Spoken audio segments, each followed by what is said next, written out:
तुम हर मनोहर लाल खट्टर के एक्शन को बदल रहे हो।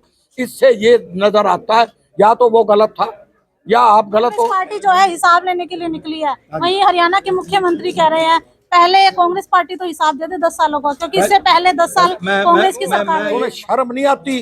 जो 9.5 साल तुमने लोगों का खून पिया है, जो कानून व्यवस्था बिल्कुल निखद हो गई थी, चरमरा गई थी, भ्रष्टाचार चरम सीमा पे था, उस वक्त कहाँ थे? कोई गुटबाजी नहीं है, सारे एक हैं। बहुत जल्द एक ही प्लेटफॉर्म पे, एक ही स्टेज पे, एक ही गाड़ी पे सारे नेता आपको कांग्रेस की सरकार बनेगी और बीजेपी डबल डिजिट भी पार नहीं करेगी, ये मैं आपको कह देता हूँ। 90 में से कितनी सीट पर? 90 में से 80 भी आ सकती है, दावा कर रहे हैं। 90 में से 85 भी आ सकती है। दर्जनों लोग टिकट की दावेदारी कर रहे हैं विधानसभा चुनाव की, लेकिन टिकट तो एक को मिलेगी।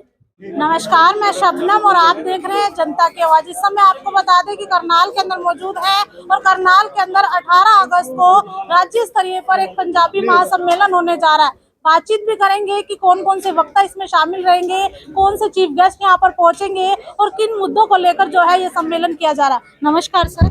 नमस्कार जी, नमस्कार जी सर, किन मुद्दों को लेकर जो है पंजाबी सम्मेलन किया जा रहा है? देखिए, आप सबको पता है कि 1947 के बाद लाखों लाखों की संख्या में लोग जब देश का बंटवारा हुआ तो देश प्रेम से ओत-प्रोत होके हमारे समाज के लोग जो हैं ज़्यादातर रोड़े खत्री, लेकिन उनके साथ साथ 36 जाति के लोग यहाँ पर ट्रांसफ़र हुए, स्थापित हुए। तो उसमें से काफ़ी लोगों को तो पुरुषार्थ कर करके सारी दुनिया में छाए।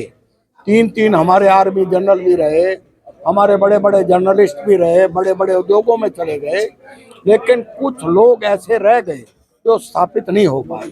उनके लिए हम कई बार अपनी मांगे भी रख चुके हैं कि हमारी विधानसभा में रिप्रेजेंटेशन होनी चाहिए, हमारी लोकसभा में रिप्रेजेंटेशन होनी चाहिए, हमारी राज्यसभा में रिप्रेजेंटेशन होनी चाहिए, हमारी संख्या बल के हिसाब से रिक्रूटमेंट में, नौकरियों में भी हमारी संख्या बल के हिसाब से हमें जगह मिलनी चाहिए।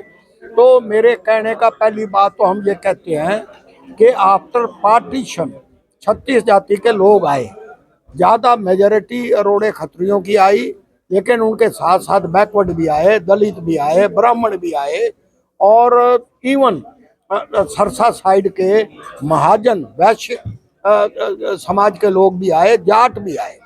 तो हम तो वी बिलीव इन भाईचारा। हम ये चाहते हैं कि सभी जाति के लोग मिलके एक भाईचारे का सबूत दें। और 1966 से पहले मैं ये कहना चाहता हूँ, it was joint Punjab. Haryana एक पंजाब का हिस्सा था, हरियाणा तो 66 में बना।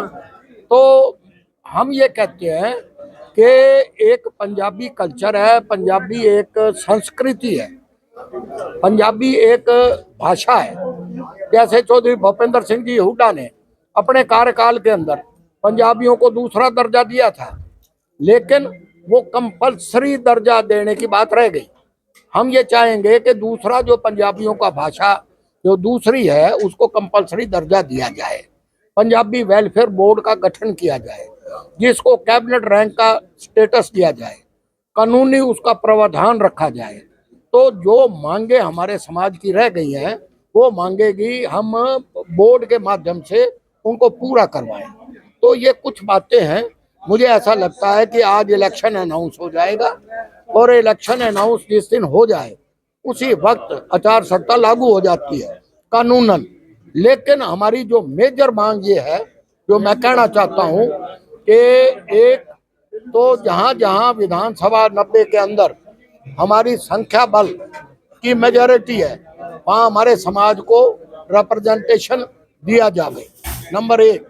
नंबर 2, 3 पार्लियामेंट्री हलके कुरुक्षेत्र, फरीदाबाद और करनाल, यहाँ से मेजॉरिटी पंजाबी समाज के लोग हैं। यहाँ भी हमें मेजॉरिटी अगर 3 नहीं तो 2 टिकट हमारे समाज को दी जाए, राज्यसभा की 1 टिकट दी जाए, संख्या बल के मुताबिक रिक्रूटमेंट में भी। सर, कहीं ना कहीं राजनीतिक में हिस्सा लेने की बात आप लोग कह रहे हैं। जी, हम ये चाहते हैं कि जितने हमारे लोग विधानसभा में जाएंगे तो हमारी मांगों को बड़े जोर से उठाएंगे, हमारी समस्याओं का समाधान होगा। लोकसभा में जाएंगे, वहां भी हमारी समस्याओं का समाधान होगा। दर्जनों लोग टिकट की दावेदारी कर रहे हैं विधानसभा चुनाव की। लेकिन टिकट तो एक को मिलेगी। तो हमारे तो 11 मंत्री भी रहे हैं। तो कहाँ से सरसा से लक्ष्मण दास जी अरोड़ा, टोहाना से सरदार हरपाल सिंह, पानीपत से बलबीर पाल शाह, रोहतक से मैं, कैथल से सुरेंद्र मदान। तो ये संख्या बल के हिसाब से हम ये नहीं कहते 25 हमने मांग की है, लेकिन जहां हमारी 40% से ज्यादा अगर संख्या बल है, जैसे इंद्री से ये भीम मेहता जी आपके बीच में बैठे हैं, हम इनकी डिमांड करते हैं। ऐसे ऐसे लोग जो ईमानदारी से, जो पूरी नारायणगढ़ है हमारी पंजाबियों की कॉन्स्टिट्यूंसी है, यमुनानगर हमारी कॉन्स्टिट्यूंसी है। सर अभी हाल ही में लोकसभा चुनाव हुए हैं, 5 सीटों पर कांग्रेस ने जीत हासिल की है। तो क्या लगता है विधानसभा के चुनाव में कितनी विधानसभा के चुनाव में ये जो लहर है, चोई देवीलाल जी ने 1987 में चोई देवीलाल की लहर चली थी, 90 में से 85 सीट आई थी उनकी, ये उससे भी तीव्र लहर है। और बीजेपी को लोग जड़ से उखाड़ फेंकना चाहते हैं।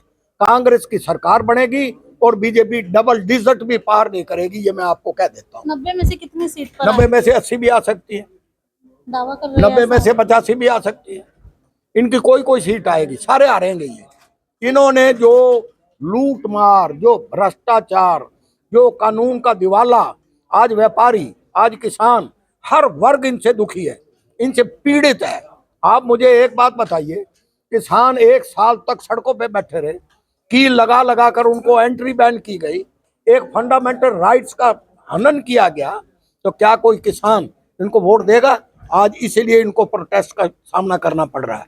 आज जो खुदरा व्यापारी है, हमारे समाज के लोग, जो और व्यापारी हैं, उनके ऊपर टैक्सों की मार, दूसरी लॉ एंड ऑर्डर की मार, आज फिरौतियां मांगी जा रही हैं, आज कानून व्यवस्था है नहीं, लोग दुकान खोलने में भी परहेज करते हैं। कांग्रेस एक अभियान चला रही है हरियाणा मांगे हिसाब जी, कहीं ना कहीं भाजपा से जवाब मांगा जा रहा है। ये जो इलेक्शन कमीशन, मैं कहना नहीं चाहता, आज डेट 3 बजे अनाउंस होगी दिल्ली के अंदर, ये जो इलेक्शन भी जल्दी करवा रहे हैं, इनके ये खलबली मची हुई है कि कहीं अगर ये सारे लीडर कांग्रेस के पूरे प्रदेश के कोने कोने में घूम गए तो तुम्हारी 5 सीट भी नहीं है, इसलिए ये अर्ली इलेक्शन करवाना चाहते हैं। सर हरियाणा के अंदर देखा जाता है कि जो कांग्रेस के नेता, उनमें बहुत ज्यादा गुटबाजी दिखाई देती है। कोई गुटबाजी नहीं है, सारे एक हैं। बहुत जल्द एक ही प्लेटफॉर्म पे, एक ही स्टेज पे, एक ही गाड़ी पे सारे नेता आपको इकट्ठे मिलेंगे। धन्यवाद सर आपका। कांग्रेस पार्टी जो है हिसाब लेने के लिए निकली है, वहीं हरियाणा के मुख्यमंत्री कह रहे हैं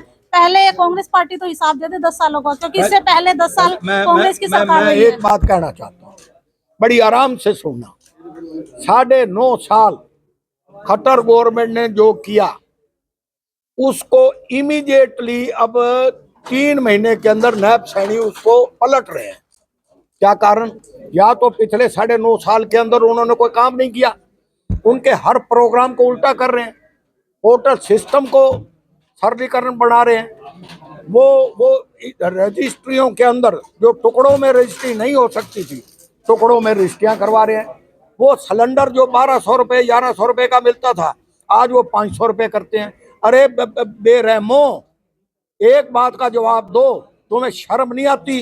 जो 9.5 साल तुमने लोगों का खून पिया है, जो कानून व्यवस्था बिल्कुल निखद हो गई थी, चरमरा गई थी, भ्रष्टाचार चरम सीमा पे था, उस वक्त कहाँ थे? अब तुम हर मनोहर लाल खट्टर के एक्शन को बदल रहे हो। इससे ये नजर आता है या तो वो गलत था या आप गलत हो। इसलिए 2 में से एक चीज है, ये बौखलाए हुए हैं, ये बिल्कुल ये डिरेल हो चुके हैं। आने वाली सरकार कांग्रेस की बनेगी और बीजेपी डबल डिजिट पार नहीं करेगी, ये कागज पे लिख लो। सर जो सम्मेलन होने जा रहा है उसमें मुख्य अतिथि कौन पहुंचेंगे? उसमें मुख्य अतिथि पहुंचेंगे चौधरी भूपेंद्र सिंह जी हुड्डा, जो 10 साल चीफ मिनिस्टर रहे हैं, जिन्होंने रिक्रूटमेंट की। तमाम 2 ही एजेंसी इंपॉर्टेंट होती है, पब्लिक सर्विस कमीशन और एसएस बोर्ड। एक का चेयरमैन भूषण बत्रा बनाया हुआ था, दूसरा विजय चुग बनाया हुआ था, और अगर गिनती सुनना चाहो तो पूरा दिन लग जाएगा। तो वो मुख्य अतिथि होंगे। सर करनाल में कहाँ होने जा रहा है सम्मेलन?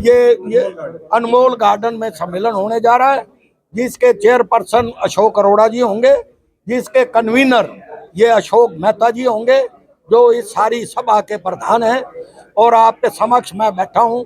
सुभाष बत्रा बताते खुद वो इसकी सदारत करेंगे, इसकी अध्यक्षता करेंगे। भीम मेहता जैसे, भूषण बत्रा जैसे, राज बब्बर जैसे दिग्गज नेता उस मीटिंग में आएंगे और आप सबको संबोधित करेंगे। धन्यवाद, शुक्रिया। तो देख सकते हैं कि पंजाबी सम्मेलन होने जा रहा है करनाल के अंदर। जो ये सम्मेलन होने जा रहा है, ये राज्य स्तरीय सम्मेलन रहने वाला है। इसमें जो है भूपेंद्र सिंह हुड्डा भी पहुंचेंगे, जो पूर्व मुख्यमंत्री थे हरियाणा के। तो वीडियो को शेयर जरूर करते रहिए। इसी के साथ जय हिंद, जय भारत।